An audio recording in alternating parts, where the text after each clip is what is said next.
The broken one in the dirt. The sky was dark with thick purple clouds.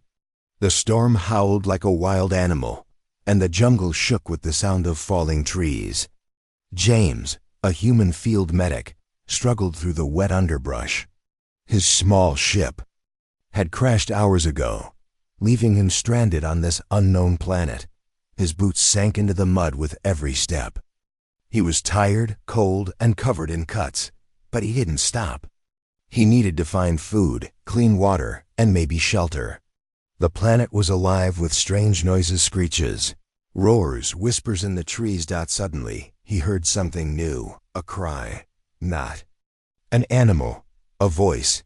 James froze.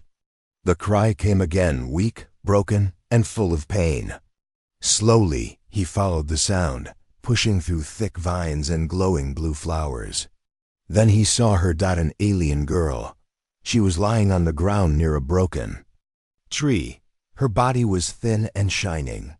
Her skin was a smooth, deep violet. Silver blood ran from her side, staining the moss. Her long hair stuck to her face with sweat. Her eyes were half open, glowing faintly in the dark. She wasn't human, but she was alive. James stepped closer. She flinched. Her lips moved, whispering something in a language he didn't know. Her hands were shaking. She looked terrified, but she wasn't trying to fight. She was begging. James dropped to his knees beside her. His training kicked in. He opened his pack and pulled out bandages and his small field medkit. He didn't know her biology, but blood loss was universal. He pressed the gauze to her wound, wrapped her side carefully, and gave her a small pain. Shot, she gasped, then went still. The wind roared above them, blowing leaves and dust everywhere. James looked up. The storm was getting worse. He had to move her. Carefully, he lifted her into his arms. She was light, too light, like she hadn't eaten in days. Her head rested against his shoulder, and she whispered something again. He didn't understand, but it sounded like life-bringer. James carried her back to the small shelter he built near his wrecked ship. It wasn't much. A broken wing turned into a roof, some metal plates stacked to block the wind, but it was dry. He laid her down gently on a padded crate and wrapped her in a thermal blanket. She didn't move. For hours he stayed by her side. He cleaned her wound, adjusted the bandages, and gave her sips of water. Once, her hand reached for his, weak and slow. Her fingers touched his wrist, then fell again. He didn't sleep, not because of fear, but because of the way she looked at him every time her eyes opened. Like he was something more than human. Like he was a star fallen to earth. In the morning, the storm had passed. The air was quiet, the jungle still. James stepped out to collect rainwater, but when he turned back, the girl was sitting up. She looked stronger. Her skin still pale, but her eyes bright. When he entered the shelter, she bowed her head low, almost to the ground. "Please," James said, raising his hands. "No need for that." She didn't understand his words, but she pressed both palms to her chest, then touched her forehead and pointed to him. "Lasaran," she said softly. "Torundai, Veshnur." James knelt beside her. "I don't know what that means." She smiled a little, just a flicker, and repeated the final word slowly. "Veshnur, God." James blinked. "God, me?" She nodded and touched the bandage he'd placed over her wound. Then she placed her hand on her chest. "Dead," she sighed, then pointed to him again. "Alive," James shook his head. "I just helped." "I'm not." She raised a finger to her lips, a soft gesture of silence, and whispered, "Breather of life." Behind them, the wind picked up again. From the edge of the trees, James thought he saw shadows moving. Eyes in the dark, she looked at him, suddenly afraid. "They saw," she whispered. "They saw you." James looked out at the jungle. Something was coming, not just the wind. Not just more storms, but others. Aliens, and they thought he was a god. Asterisk. She awoke and knelt before him when James opened his eyes the next morning. The shelter was quiet. The storm had passed, and soft golden light filtered through the cracks in the metal walls. Birds with crystal feathers sang from the trees outside, and strange blue butterflies floated in the warm air. The smell of wet leaves and smoke hung in the breeze. He sat up slowly, his body stiff from sleeping on metal sheets. But as he looked toward the far end of the shelter, he froze. The alien girl was no longer lying down. She was awake, kneeling on the floor before him, her head bowed low and her hands pressed together in front of her heart. Her violet skin glowed faintly in the sunlight. Her long hair fell around her face like a curtain of silver-black silk. She was completely still, her breathing soft but steady. James blinked. Hey, you okay?" She didn't move. Instead, she whispered something in her own language. Her voice trembled with emotion, like she was reciting an ancient prayer. James stood up and carefully stepped toward her. "You don't have to kneel," he said softly. "I'm not whatever you think I am." She looked up at him, then her eyes wide with wonder. Tears rolled down her cheeks. "You saved life," she said in broken English. "I tried," James said. "I wasn't sure it would even work." She shook her head, reaching out and gently touching the bandage on her side. "I was gone. I saw dark, no breath. But then, light." James didn't know what to say. She lowered her head again. "You are Vishnu," he sighed. "Still, don't know what that means." She pointed at the sun outside. "Great light in sky. Life comes from it." Then she pointed at him. "You are like that. You touched death and gave back breath." James knelt beside her. "I'm just a healer. I've trained to help others. That's all." But the alien girl didn't seem to believe that. She reached behind her and pulled out a small crystal charm from a pouch tied to her leg. It was shaped like a spiral flame. She placed it in James's hand. "For you," she said. "Sign of Holy One." James stared at the charm. It shimmered in the light and felt warm to the touch. "Where are you from?" he asked. She looked toward the forest. "My people, not far. Hidden in Stone Valley. They left me. Thought I would not wake." "Left you to die?" James frowned. She nodded slowly. "Old ways say no one survives silver wound. Sacred blood must return to the stars." James now realized the bandages were stained with silver fluid, not blood like humans had. She was special. Maybe her kind was rare, or hunted. Or worshipped. "I can help you get back," James said. "We'll find your people." She looked at him in surprise, then shook her head quickly. "No, you come. They must see." "See what?" "You." She stood and stepped outside the shelter. James followed her, the crystal charm still in his hand. They walked for hours, through thick vines and tall stone pillars carved by wind and time. The forest grew darker, but the girl moved with ease, as if every tree was known to her. Finally, they reached a rocky cliff. She pressed her hand to the stone, and it opened, a hidden door. Behind it, a path of glowing stones led downward. James followed her into the earth, unsure of what he was walking into. At the end of the path was a massive cavern filled with light. Dozens of alien beings stood waiting, tall and elegant, their eyes glowing softly. Some had marks on their faces. Others carried staffs or spears made from bone and crystal. The moment they saw the girl, they gasped, "She lives." One shouted, but when they saw James, everything went silent. The girl walked ahead and dropped to her knees before a tall alien priestess with silver horns. "This is the one," she said in her language, "the life bringer." All eyes turned to James. The priestess stepped forward and studied him closely. Her hand reached out, touched the charm in his palm. She looked shaken. Then, slowly, she knelt. One by one, the others followed. They all knelt. James stood there, stunned, surrounded by dozens of beings bowing before him. "I think," he whispered, "this just got a lot more complicated." A god among aliens. James stood still, unsure what to do as more aliens gathered and knelt before him. The cave was huge, its roof arched high with glowing crystals like stars. The walls were carved with images of strange beings, and many of them looked almost human. Some even held glowing hands, touching others who lay wounded. He looked at the alien girl beside him. She was kneeling too, head bowed. He whispered, "Why are they doing this?" She didn't answer right away. When she finally looked up, her voice was soft. "They waited for this, for many cycles. Our books say one would come, not from sky, but from flame. A being who heals, not harms. You are that flame." James shook his head. "I'm not a flame.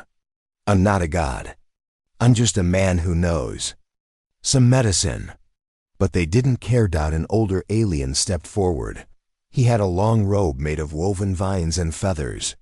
His eyes were pale blue, and he looked wise but tired. He spoke in slow, deep words, and the alien girl translated. "He is Elder Varun, keeper of stories. He says the prophecy is true. The healer from stars would mend the sacred blood and lead them into a new age." James looked around. "I don't want to lead anyone. I just want to survive." But the elder knelt anyway and placed his staff at James's feet. Another alien, this one younger and wearing armor made from bone and crystal, stepped forward. She held something wrapped in cloth. Slowly, she opened it to reveal a small, sickly animal, its skin gray and dry, its breathing shallow. She offered it to James. The alien girl whispered, "They test you to prove you are truly Veshiner." James frowned. "This is a sick animal. I can try to help it, but I can't work miracles." Still, he took the creature carefully and laid it on a stone bench. He opened his bag and pulled out a small scanner, one of the few working tools he had left. The results were unclear. Its organs were unlike anything he'd seen. But the signs were clear: dehydration, fever, infection. He used a tiny amount of water, wiped its skin gently, and crushed a human fever pill into soft powder. He mixed it with water and fed it drop by drop. The aliens watched in complete silence, not even breathing loud. James worked slowly, with care, using everything he knew from field experience. It wasn't much, but it was something. An hour passed. Finally, the small creature let out a tiny sound and shifted its head. It was weak but alive. The armored alien dropped to one knee and pressed her fist to her chest. The others followed. The girl beside James smiled, wide-eyed. They believe now, truly. That evening, James sat near a glowing fire pit. He ate strange fruit and warm broth made from roots. The alien girl stayed close, translating for him. The village was deeper than he thought, hidden in the mountain, protected by nature and old technology. They had no metal tools, no machines, but they had stories, carvings, songs, and chants passed down for generations. One of the stone walls showed a picture of a man with light in his hands. James stared at it. "It's not me," he said. Girl nodded. "Maybe, but maybe, it doesn't matter." "What do you mean? You helped. You gave without asking. You healed when others gave up." She looked at him seriously. "Where we come from, that is enough to be sacred." James looked into the fire. "Back on Earth, I was just another medic. Not special, not chosen. Just someone who patched up soldiers." She tilted her head. "And here, you bring life to our people." James didn't know what to say. The old Elder Varun came to him again. This time, he brought a carved necklace with 3 rings hanging from it. He placed it over James's head and spoke words that echoed across the cave. The girl translated, "He gives you name now. You are Veshiner, god of life, flame of hope, friend of the fallen." James sighed. "I didn't come here to be a god." "But you became one," she said softly, "by doing what gods don't caring." As the night deepened, James stepped out to the cave's edge and looked at the stars above. He wasn't sure what tomorrow would bring. But one thing was clear, they believed in him, and sometimes belief could move mountains. The trial of flames. The next morning, the peace was broken. The sound of horns echoed through the mountain valley. James, still half asleep, stepped outside. The stone dwelling. Dozens of aliens were already gathered, their faces tense. At the edge of the crowd, armored warriors stood, their weapons drawn not of crystal like before, but forged from dark metal. They didn't bow. They stared at him. New group had arrived. Their leader, tall and powerful, had dark green skin and eyes like fire. His armor was scorched, and a jagged blade hung from his back. He walked with confidence, but not respect. The alien girl ran to James's side. He is Kareth, a war chief. From the Iron Clans, James frowned. He doesn't look happy. He does not believe. Kareth shouted in a loud, rough voice. The sound shook the walls. The alien girl translated quickly, her voice tense. He says you are not divine, just a trick, a human accident. He demands the trial of flames. James crossed his arms. Trial of what now? It is an ancient test, sacred, dangerous. She said, he will decide your fate with fire. You can refuse, but ... But then what? She looked down. They will call you coward, weak, not a god. And some may stop protecting you. James looked at the crowd. Some already whispered, some looked unsure. His healing had amazed them, but this challenge was different. This was tradition. He sighed. What do I have to do? Later that day, James stood at the entrance of a deep, glowing cave. Heat rolled out from inside, thick and heavy. The air smelled like burnt minerals and smoke. The alien girl placed a protective crystal around his neck. The cave is sacred, she whispered. It is full of ash fumes. Not many return, only the strong. What's inside? James asked. Fire spirits, gas, heat, and pain. Oh, great, he muttered. The trial wasn't about fighting. It was about surviving alone, with nothing but your courage. James took a breath and stepped into the heat. Inside, the walls glowed red and orange. Strange roots pulsed in the stone, giving off steam. The path twisted like a living thing. Sweat rolled down James's back almost immediately. The deeper he went, the hotter it became. The air burned his throat. His eyes watered, but he kept walking. Then he heard it, a whimper. Weak, animal-like. He followed the sound and found it, a creature barely breathing. Its fur was burned, and it shook with every breath. It looked like a mix between a wolf and a deer. Its paw was caught in a sharp rock crevice. James rushed forward. He dropped to his knees, used his last bandage to stop the bleeding. He pulled gently, freeing the paw.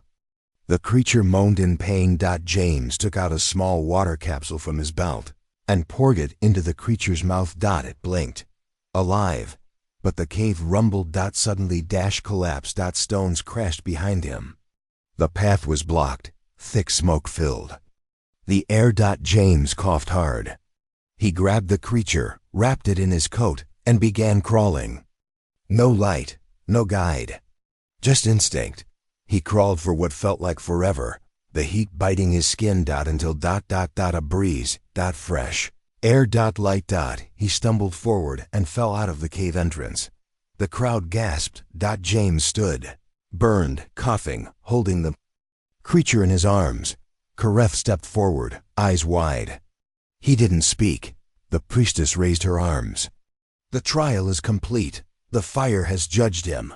James dropped to one knee. The creature licked his hand. The alien girl knelt beside him, tears in her eyes. You returned. You saved life.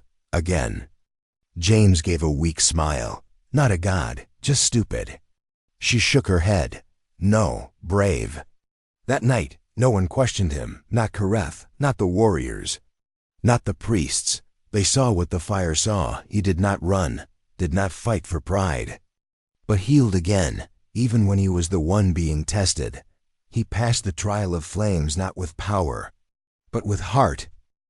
The truth spread. Smoke rose into the morning sky as the village prepared for another day. But this time, something was different. Word of James's trial of flames had spread beyond the valley. And now, outsiders were arriving. They came in small groups, on foot, on floating skiffs, even on winged creatures. Aliens of all shapes, colors, and sizes. Some wore heavy robes. Some wore armor. Others carried gifts, glowing orbs, or bundles wrapped in gold-threaded cloth. James watched them from the cliffside with quiet concern. "Why are they coming here?" he asked. The alien girl beside him answered, "They heard of you, the healer who lived through fire. The one who brought the silver blood back from death." He frowned. "I didn't want this. I never asked to be a legend. But stories travel faster than truth," she said softly. "And belief spreads faster than stars." That afternoon, a long line formed outside the temple cavern. Aliens waited silently, some holding children, others carrying sick or injured. They had traveled far for one thing, to see the God of life. James tried to explain he was no god, just a human with a medical kit and basic knowledge. But they didn't understand or didn't care. One by one, he treated those he could. A young alien with a swollen arm, infected from a dirty wound. He cleaned and bandaged it. An old woman with weak lungs, he gave her a small inhaler. A child with fever water, rest, and some human fever medicine. Every time someone improved, they knelt before him. He told them to stop. They didn't. Not everyone was pleased. At the edge of the valley, two nobles from a distant empire watched the scene with narrowed eyes. Their clothing shimmered like oil. They spoke in hushed tones. "This human is dangerous," one said. "He controls them with tricks," the other nodded. "They call him divine. That gives him power, more than kings." They walked away in silence, but their eyes burned with jealousy. That evening, James sat by the fire, exhausted. The alien girl brought him food, a bowl of soft green fruit and roasted roots. "You helped over 50 today," she said, "and more are coming." "I'm not a machine," he said with a sigh. "I need rest." She looked at him gently. "You gave more than medicine. You gave hope." James stared into the fire. "But what happens when I leave? When I run out of supplies? What if I make a mistake?" She didn't speak for a moment. Then she asked, "Do you regret saving me?" He looked at her. "No, never." "Then that is enough," she said. Just before dawn, a woman from a distant desert region approached with shaking hands. She held her child, small, thin, eyes barely open. The girl translated, "Her daughter is dying. No one can help her." James quickly checked the child. She was burning with fever, lips cracked from dehydration. He opened his emergency 4 kit. His last one. Carefully, he inserted the needle and started the drip. Hours passed. The sun rose. And finally, the child opened her eyes and cried softly. Her mother dropped to her knees in joy, but James collapsed to the ground, drained. Pale, he had pushed too hard. That night, James rested in the healing tent. The girl stayed close, never leaving his side. Elders came to check on him. Warriors stood guard outside, silent and respectful. One of the alien priests entered. He looked at James with deep sadness. "We have depended too much," the girl translated. "He says we must now learn from you, not rely on you." James sat up weakly. "Teach them. Let me teach them. Medicine, care, clean water, everything I know. Not magic. Just knowledge." The priest nodded slowly and bowed. Over the next days, James began training others. He showed them how to boil water, clean wounds, use herbs properly, build tools for healing. The alien girl became his voice, translating every lesson. Slowly, the people stopped bowing every time. They started asking questions. They started understanding. They started learning. And James smiled, not because they saw him as a god, but because they finally saw he was human. But in the shadows beyond the valley, the jealous nobles were not finished. They had spoken to others people with power. And soon, ships would descend from the skies, not to kneel, but to silence the god of life. Forever. Betrayal in the temple. The sun was high when the message came. Shining bird made of golden light flew into the valley, landing in the center of the stone courtyard. The elders gathered. The villagers gasped. James stepped forward, confused, as the creature opened its mouth and spoke in a clear voice. "You are invited," it said, "to the central temple of the high voices." The alien girl looked nervous. "This is rare. Only the greatest are summoned there. Kings, prophets, judges." James frowned. "So now they want to meet their god?" She nodded slowly. "Or test him." By evening, James was on a crystal transport ship heading toward the central temple. The alien girl came with him, refusing to stay behind. The ship flew low across glowing lakes and mountains with floating peaks. Below, creatures the size of buildings moved through clouds of pollen. Finally, they arrived at the temple. It was enormous, built from white stone and glowing metal, with stairs that reached into the sky. Giant statues lined the gates, all of them tall and strange. Not one looked human. Inside, the walls sparkled. Lights danced along the ceiling like stars. Dozens of robed figures waited in silence. One stepped forward, a tall alien woman with glassy skin and eyes that shimmered like mirrors. "You are the life bringer?" she asked. James replied carefully. "I helped someone who needed saving. That's all." "Even so," she said, "you've changed everything." They led James into a round chamber. In the center was a seat of floating stone. They asked him to sit. He hesitated, but did as they asked. Suddenly, the walls glowed red. A thick gas hissed from vents above. James coughed, his eyes burning. The alien girl screamed. "No, it's a trap." She ran to him, pulling a cloth over his face, trying to help, but more gas filled the room. His body went weak. His hands dropped to his sides. The last thing he saw was the girl fighting the guards. Before everything went dark, he woke up on a cold floor. His arms were tied. His legs too. His chest ached, and his head throbbed like thunder. He wasn't in the temple anymore. He was in a metal cell somewhere deep underground. The girl was beside him, her face bruised, but alive. Her hands reached for him the moment he stirred. "They wanted to kill you," she whispered, "but others said no. Too many believe now. So they will silence you another way." James grunted. "By locking me away?" She nodded. "They say you're dangerous. You change the people too fast. Too much."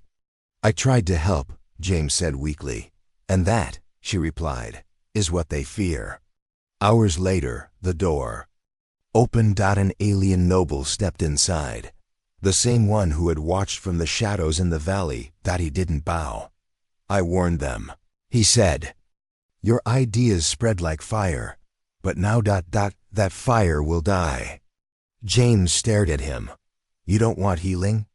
"I don't want change. The people kneel to the old ways. They obey the high voices. But your kindness makes them question." James sat up, still weak. "Then you've already lost. Because kindness doesn't die." The noble's face twisted in anger. "No, but men do."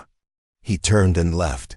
The girl waited until nightfall. She pressed her hands to the floor, whispering words in her native tongue. Slowly, the stone beneath them began to glow. "I was taught one thing," she said. "How to open the earth." Cracks formed. The floor split silently. A narrow hole appeared. "Can you move?" she asked. James nodded. Barely. Together, they crawled through the tunnel, damp, narrow, and full of heat. Behind them, alarms began to ring. They ran. At dawn, they reached the edge of the mountains. Smoke rose behind them. Temple guards were searching, but in the valley below, James could see something else. The people. Hundreds. Waiting. Not with weapons. But with open arms. When he and the girl arrived, the villagers surrounded him. They held up lights, chanted songs, not of gods but of healing and peace.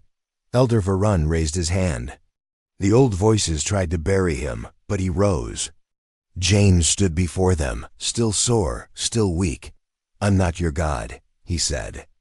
"I'm not perfect, but I will stay and I will teach." The people cheered, not as followers of a deity, but as students of a man, yet high above, in the floating towers of the galaxy's rulers. A message was sent: if this human cannot be silenced, he must be destroyed. The choice of a god. The morning sky turned dark. A large shadow covered the valley as hundreds of people looked up in fear. Above them, a warship hovered silently. It was not like the peaceful ships that had come before. It was huge, black, and shaped like a blade. Its lights glowed red, and its engines rumbled like thunder. The elders gathered quickly. The alien girl gripped James's arm tightly. "They've come. The ones from the high towers. They want to erase you." James nodded. Slowly. "I figured it would end like this." But he didn't run. He walked forward. The ship sent down a message, loud and cold. "People of the valley, you have been fooled. The so-called God is no divine being. He is human, weak, mortal. Turn him over, or suffer the storm." The crowd whispered. Fear spread like fire. Some stepped back. Others looked at James with unsure eyes. But then, a young child stepped forward. The same girl James had saved with his last IV. She held up a flower and shouted, "He gave me my life." Another voice followed. "He healed my mother, saved my brother, helped my child walk again." One by one, the people began to move. They formed a circle around James. No weapons, just bodies and voices. The alien girl stood by his side. "If they want you, they'll have to go through all of us." From the warship, missiles locked onto the valley. But just before they fired, another ship appeared, smaller, fast, and human. Voice came through on James's old communicator. "Field Medic James Carter. This is Captain Ross from the Human Frontier Service. We picked up your signal weeks ago. You're not alone." The crowd looked up, confused. James smiled faintly. Backup finally shows up. The human ship blocked the warship's aim, sending out a warning. Any hostile action will be seen as an attack on Earth's citizens. The warship paused. And then vanished. Just like that. Gone. The people cheered, but James didn't raise his hands. He sat down slowly, breathing heavy. He had not won through power or battle. He had won by staying human. By choosing to care. Captain Ross landed soon after. He was shocked to find James alive and living like a legend. "They're calling you a god," he said, half-joking. James shook his head. "I'm not. I know. But to them, it doesn't matter. You gave them something no law or army ever did hope."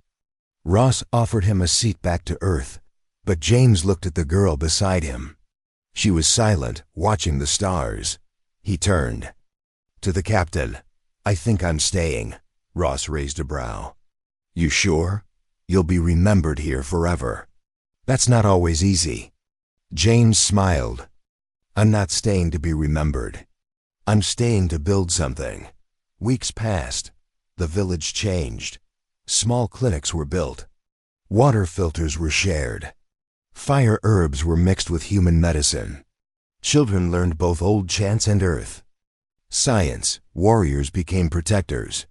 Elders became students. James worked every day, teaching, healing, laughing. The alien girl stayed beside him, not as a follower, not as a patient, but as a friend, an equal.